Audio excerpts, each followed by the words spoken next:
नमस्कार, मी राधा स्वागत करते तुमचं राधास मॅजिक किचन या आपल्या यूट्यूब चॅनेलवर। तर आज आपण पाहणार आहोत तेलपोळी मऊ लुसलुशीत आणि तवा उलटा ठेवून पुरणपोळी कशी बनवायची। उलटा तवा पुरणपोळी तुम्ही कधी खाल्ली आहे का?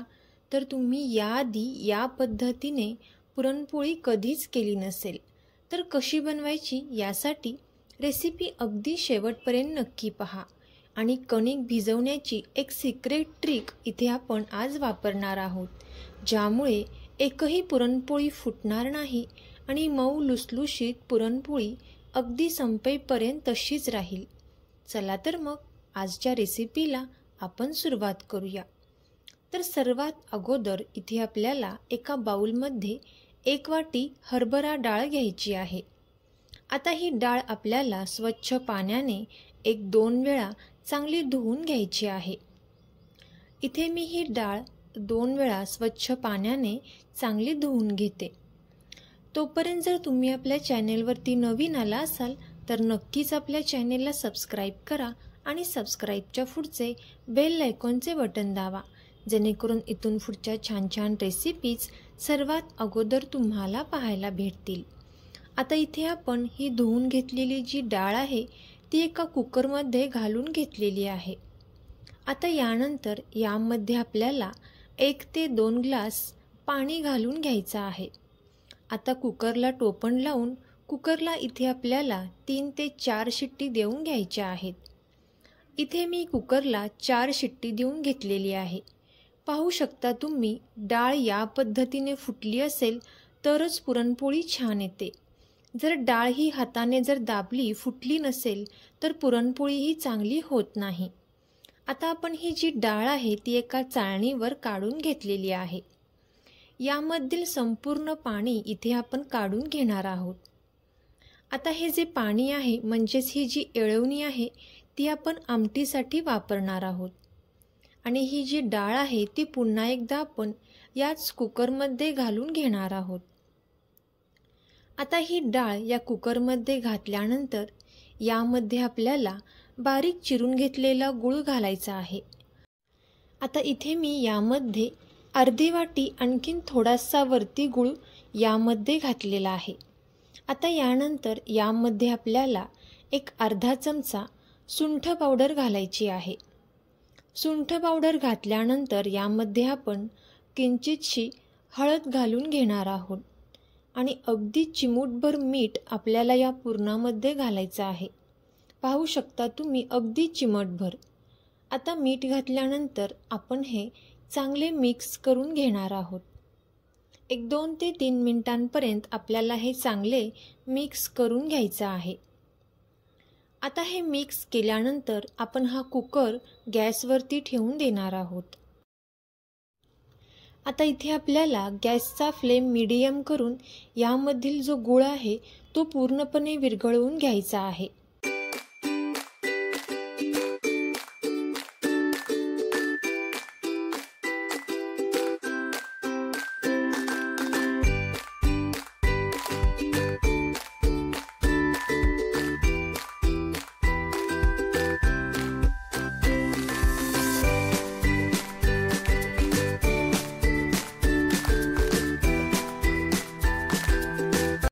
आता 5 ते 7 मिनिटांनंतर पाहू शकता तुम्ही, याचा एक गोळा असा तयार होत आहे आणि या पद्धतीने यामधील जो गूळ आहे तो पूर्णपणे विरघळून घेतलेला आहे। आता आपण गरम असतानाच लगेचच इथे पुरण तयार करून घेणार आहोत। इथे मी 1 चमचा ही जी डाळ आहे ती आपण यावरती घालून घेतलेली आहे आणि एका चाळणीच्या साहाय्याने इथं आपण हे पुरण तयार करून घेणार आहोत।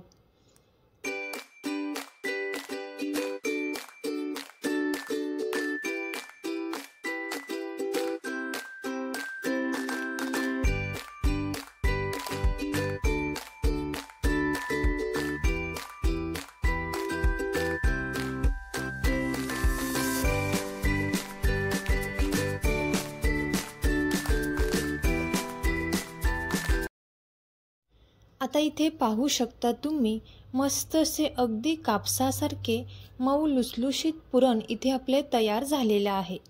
जर पुरण व्यवस्थित आणि चांगले झाले नाही तर पुरणपोळीही फुटू शकते। अगदी मऊ कापसासारखे पुरण आपल्याला करून घ्यायचं आहे। आता हा पुरणाचा गोळा आपण एका साईडला ठेवून देऊयात। आता इथे आपण कणिक तयार करायला घेणार आहोत। इथे मी एका परातीमध्ये 2 ते 3 वाटी गव्हाचे पीठ घेतलेलं आहे। आता यामध्ये आपल्याला चवीपुरते मीठ घालून घ्यायचं आहे। मीठ घातल्यानंतर आपण हे चांगले मिक्स करून घेणार आहोत। आता यामध्ये आपल्याला गरजेनुसार पाण्याचा वापर करत याचा एक घट्ट असा गोळा तयार करून घ्यायचा आहे। ज्याप्रमाणे आपण चपातीसाठी कणिक मळतो त्यापेक्षाही घट्ट गोळा इथे आपल्याला तयार करून घ्यायचा आहे। जर तुम्ही या पद्धतीने पुरणपोळी करणार असाल तर इथे लक्षात ठेवा, कणिक मळताना इथे आपल्याला खूप घट्ट अशी मळून घ्यायची आहे। आता इथे मी गरजेनुसार पाण्याचा वापर करत इथे ही कणिक चांगली घट्ट अशी मळून घेते।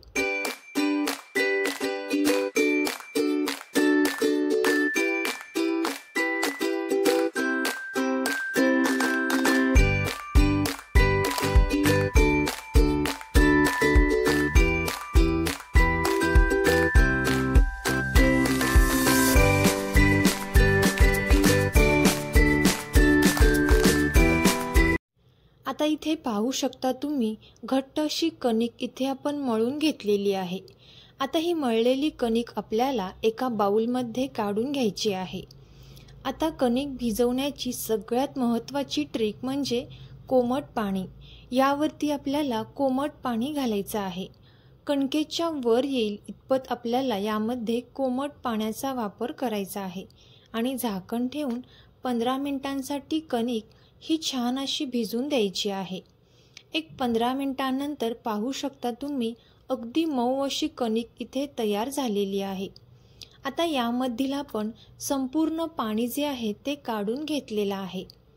आता आपल्याला ही कणिक थोडीशी मळून घ्यायची आहे। एक 5 मिनिटांपर्यंत आपल्याला ही कणिक या पद्धतीने मळून घ्यायची आहे। पाहू शकता तुम्ही व्हिडिओत दाखवल्याप्रमाणे कणिक आपल्याला या पद्धतीने थोडीशी लांबवत राहायची आहे, जेणेकरून पुरणपोळी जी आहे ती फुटणार नाही आणि पोळी मऊ लुसलुशीत छान अशी तयार होते। आता इथे आपली पुरणपोळीची कणिक आणि पुरणही तयार झालेलं आहे। इथे आपण पुरणपोळी तयार करायला घेणार आहोत। इथे मी पुरणपोळी माझ्या सासूबाईमार्फत तुम्हाला दाखवत आहे। इथे आपण जेवढे पुरण घेतलेले आहे तेवढेच कणिक इथे आपण वापरलेलं आहे। आता व्हिडिओत दाखवल्याप्रमाणे इथे आपल्याला हे पुरण या कणकेमध्ये या पद्धतीने भरून घ्यायचं आहे आणि याचा एक या पद्धतीने हुंडा तयार करून घ्यायचा आहे आणि वरील जी कणिक आहे ती आपल्याला दुमडून घ्यायची आहे। आता इथे आपण जरासुद्धा पिठाचा वापर न करता तेलावरची पुरणपोळी तयार करणार आहोत। आता इथे आपण तेलाचा वापर करत पुरणपोळी छान अशी लाटून घेणार आहोत।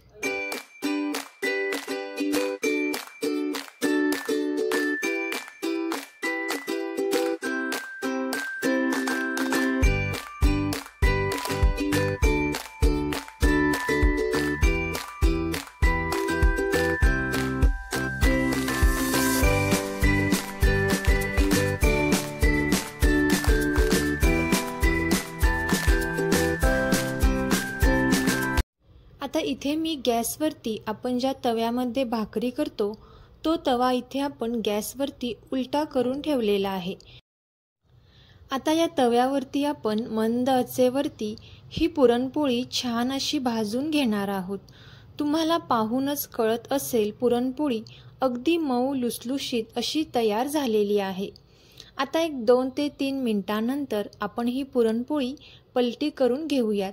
पाहू शकता कलर अतिशय मस्त असा अगदी नाजूक काठाची मऊ लुसलुशीत पुरणपोळी इथे तयार झालेली आहे। तर तुम्ही सुद्धा याच पद्धतीने नक्कीच ही पुरणपोळी ट्राय करून पहा आणि कशी झाली ती कमेंट करून नक्की सांगा। तुम्हाला जर ही रेसिपी आवडली असेल तर नक्कीच ही रेसिपी आपले मित्र मैत्रिणी आणि नातेवाईकांसोबत शेअर करा आणि चॅनेलला सबस्क्राईब केलं नसेल तर नक्कीच सबस्क्राईब करा आणि होळी स्पेशल ही पुरणपोळी नक्की ट्राय करून पहा. थँक्यू.